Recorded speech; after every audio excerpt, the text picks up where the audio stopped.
श्री गणेशाय नमः। हर हर महादेव। श्री शिव पुराण महात्म्य अध्याय 6 एवं 7वां। शिव पुराण के श्रवण की विधि तथा श्रोताओं के पालन करने योग्य नियमों का वर्णन। शौनक जी कहते हैं, महाप्राज्ञ व्यास शिष्य सूत जी, आपको नमस्कार है। आप धन्य हैं, शिव भक्तों में श्रेष्ठ हैं। आपके महान गुण वर्णन करने योग्य हैं। अब आप कल्याणमय शिव पुराण के श्रवण की विधि बतलाइए, जिससे सभी श्रोताओं को संपूर्ण उत्तम फल की प्राप्ति हो सके। सूत जी ने कहा, मुने शौनक, अब मैं तुम्हें संपूर्ण फल की प्राप्ति के लिए शिव पुराण के श्रवण की विधि बता रहा हूँ। पहले किसी ज्योतिषी को बुलाकर दान मान से संतुष्ट करके अपने सहयोगी लोगों के साथ बैठकर बिना किसी विघ्न बाधा के कथा की समाप्ति होने के उद्देश्य से शुद्ध मुहूर्त का अनुसंधान कराएं और प्रयत्न पूर्वक देश देश में स्थान स्थान पर यह संदेश भेजे कि हमारे यहाँ शिव पुराण की कथा होने वाली है। अपने कल्याण की इच्छा रखने वाले लोगों को उसे सुनने के लिए अवश्य पधारना चाहिए। कुछ लोग भगवान श्री हरि की कथा से बहुत दूर पड़ गए हैं। कितने ही स्त्री शूद्र आदि भगवान शंकर के कथा कीर्तन से वंचित रहते हैं। उन सब को भी सूचना हो जाए, ऐसा प्रबंध करना चाहिए। देश देश में जो भगवान शिव के भक्त हों तथा शिव कथा के कीर्तन और श्रवण के लिए उत्सुक हों, उन सबको आदर पूर्वक बुलवाना चाहिए और आए हुए लोगों का सब प्रकार से आदर सत्कार करना चाहिए। शिव मंदिर में, तीर्थ में, वन प्रांत में अथवा घर में शिव पुराण की कथा सुनने के लिए उत्तम स्थान का निर्माण करना चाहिए। केले के खंभों से सुशोभित एक ऊंचा कथा मंडप तैयार कराए, उसे सब और फल पुष्प आदि से तथा सुंदर चंदोवे से अलंकृत करे और चारों ओर ध्वजा पताका लगाकर तरह तरह के सामानों से सजाकर सुंदर शोभा संपन्न बना दे। भगवान शिव के प्रति सब प्रकार से उत्तम भक्ति करनी चाहिए। वही सब तरह से आनंद का विधान करने वाली है। परमात्मा भगवान शंकर के लिए दिव्य आसन का निर्माण करना चाहिए तथा कथावाचक के लिए भी एक ऐसा दिव्य आसन बनाना चाहिए जो उनके लिए सुखद हो सके।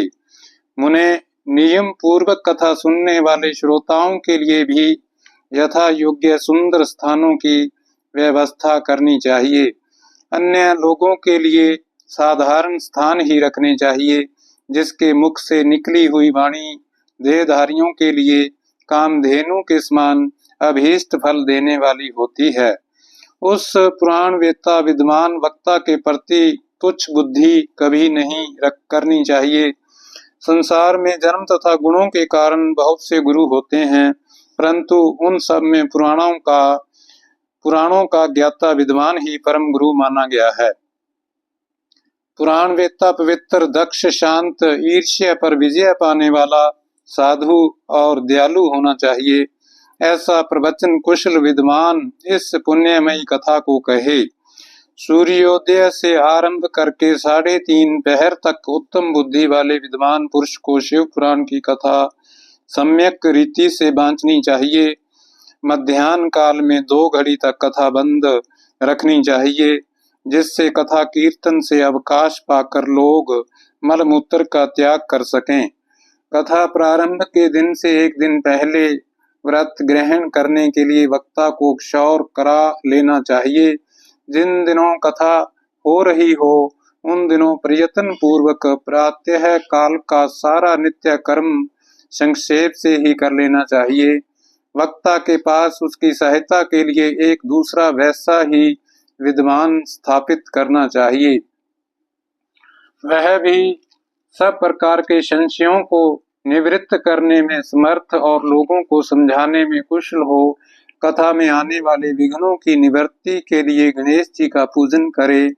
कथा के स्वामी भगवान शिव की तथा विशेषतः शिव पुराण की पुस्तक की भक्ति भाव से पूजा करे। तत्पश्चात उत्तम बुद्धि वाला श्रोता तन मन से शुद्ध एवं प्रसन्नचित्त हो आदर पूर्वक शिव पुराण की कथा सुने। जो वक्ता और श्रोता अनेक प्रकार के कर्मों में भटक रहे हों काम आदि 6 विकारों से युक्त हों, स्त्री में आसक्ति रखते हों और पाखंड पूर्ण बातें कहते हों, वे पुण्य के भागी नहीं होते।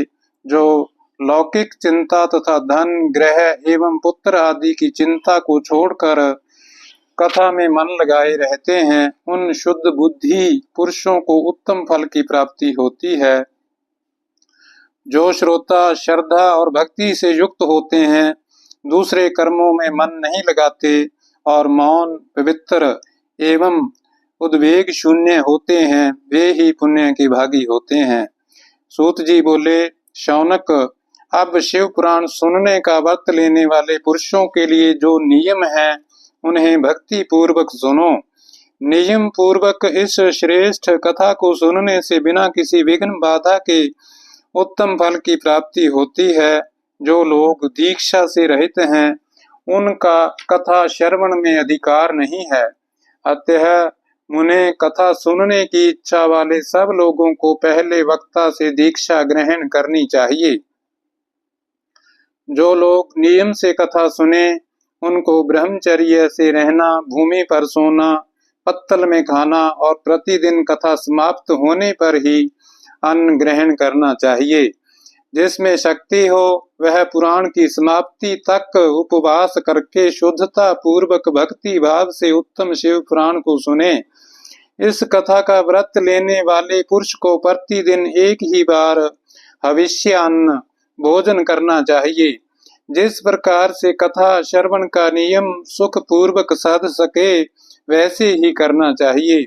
गृहस्थ अन्न, दाल, जला अन्न, सेम, मसूर, भाव दूषित तथा बासी अन्न को खाकर कथावर्ती पुरुष कभी कथा को न सुने।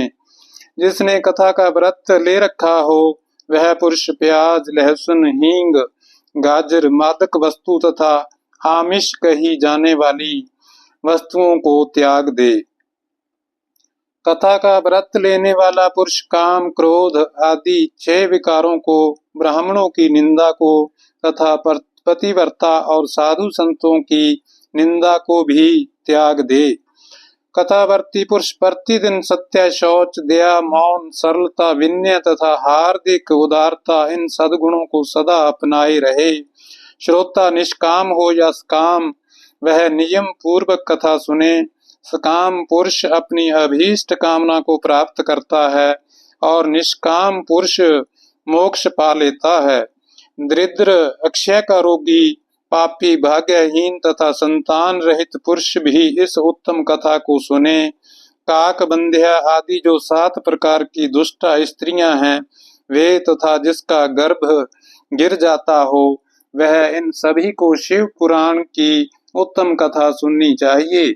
मुने, स्त्री हो या पुरुष, सबको यत्न पूर्वक विधि विधान से शिव पुराण की यह उत्तम कथा सुननी चाहिए।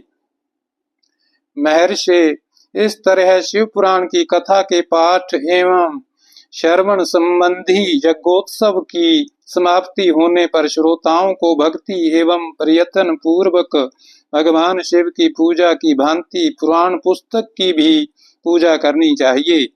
तदंतर विधि पूर्वक वक्ता का भी पूजन करना आवश्यक है।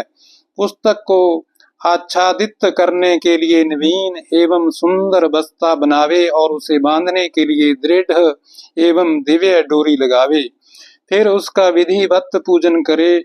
मुनि श्रेष्ठ, इस प्रकार महान उत्सव के साथ पुस्तक और वक्ता की विधिवत पूजा करके वक्ता की सहायता के लिए स्थापित हुए पंडित का भी उसी के अनुसार धन आदि के द्वारा उससे कुछ ही कम सत्कार करे। वहां आए हुए ब्राह्मणों को अन्न, धन आदि का दान करे। साथ ही गीत, वाद्य और नृत्य आदि के द्वारा महान उत्सव रचाए। मुने, यदि श्रोता विरक्त हो तो उसके लिए कथा समाप्ति के दिन विशेष रूप से उस गीता का पाठ करना चाहिए, जिसे श्री रामचंद्र जी के प्रति भगवान शिव ने कहा था।